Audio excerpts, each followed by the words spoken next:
Well, good morning, everyone. It's Sunday morning. Still a lot of severe weather activity in the northern plains, in particular the Dakotas and Minnesota, even parts of Iowa. We'll start with the thunderstorm wind gusts, but there are some tornado reports to look at too. You see a 90-mile-per-hour wind gust there, tucked up in the northeastern part of Wyoming, and 80-mile-per-hour wind gusts just north of I-90 there, and a lot of wind gusts over 60. This plot is anything above 59 miles an hour. Some activity there northeast of Sioux City, Iowa, 75-mile-per-hour wind gust there, 74-mile-per-hour wind gust in connection with some supercell storms that did produce some tornadoes. So lots of activity. Here is a report of the 24 hours of tornado occurrence, and the Storm Prediction Center nailed this today.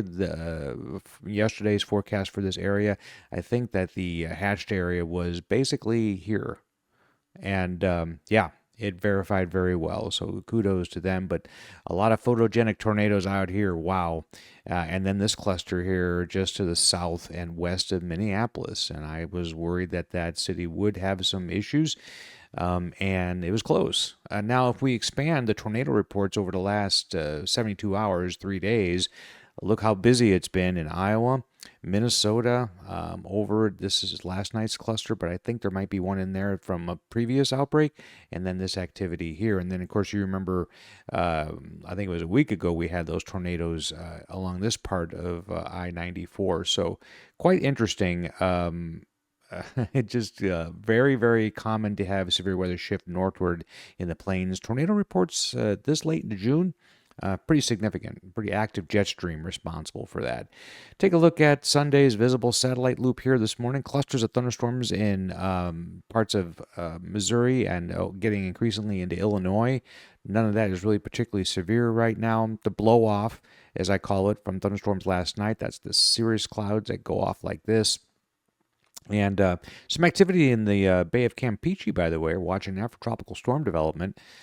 Here's the radar this morning, radar loop, and it does show that area of thunderstorms from Lincoln down to off to the east of Kansas City, right along I-70 and south in Missouri, ending up in the Boot Heel. Again, none of those particularly severe at this hour. Some heavy downpours, of course. It rained very heavy at my house in southeast Missouri, or southeast Springfield, southwest Missouri, twice yesterday. Pretty good downpour. So here's the severe weather outlook for today, kind of a cobbled together sort of thing. We got a little bit of a threat out around the nation's capital and down to Richmond, Virginia. And then this elongated kind of a tube snake kind of area here that accounts for, what the current trends on radar are. So 1 to 2 level severe weather outlook for Sunday. Much of Wisconsin, Iowa, northern parts of Missouri, northern Kansas, and all the way back to northeast parts of Colorado, ending up in Wyoming. I'm pleased to report the tornado threat's pretty low today. In fact, Nadocast only puts that at about a 0.1 to 1% chance in that area from Iowa up into Wisconsin.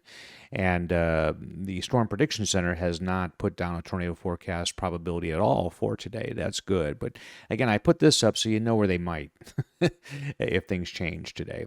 CSU's learning machine model puts it all the way up there in the UP of Michigan, that tornado threat.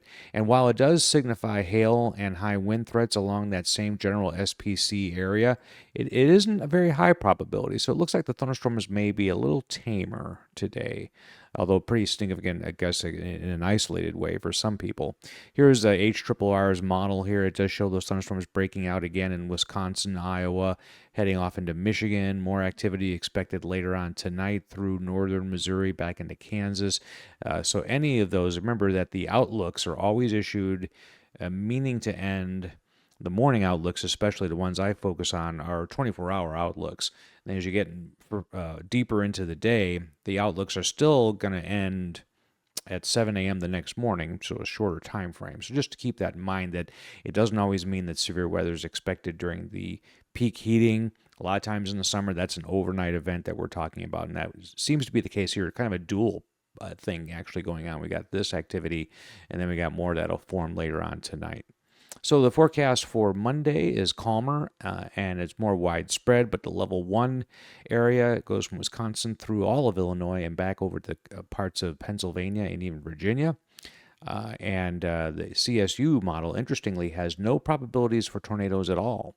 And it actually shifts the hail probability, if there is any, out to Colorado, and a little bit of gusty wind activity along that slight risk area from Missouri back into southern Illinois and Indiana.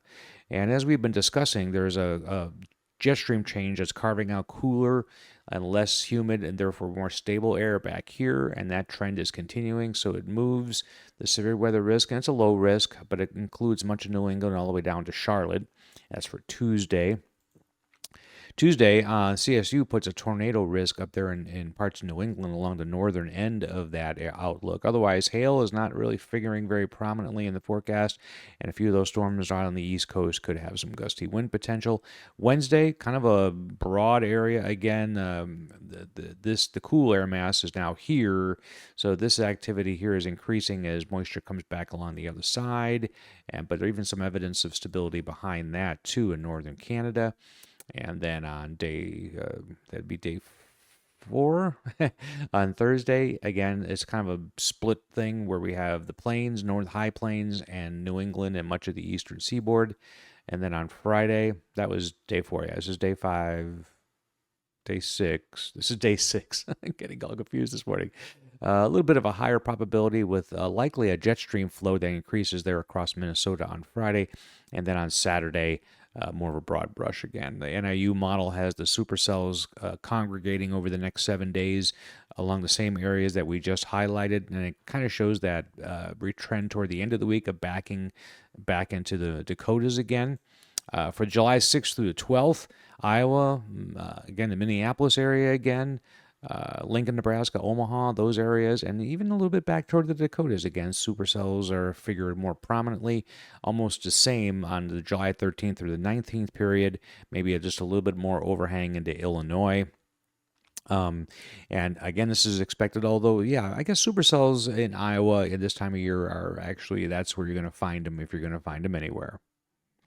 Thanks for watching today's edition of Severe Thunderstorm Outlooks. This is published every day after the morning Storm Prediction Center update. Also, remember to check that site off on day 1 because they update it fairly frequently. If you like this video, please like it. Also, you can subscribe to the channel for more content just like this.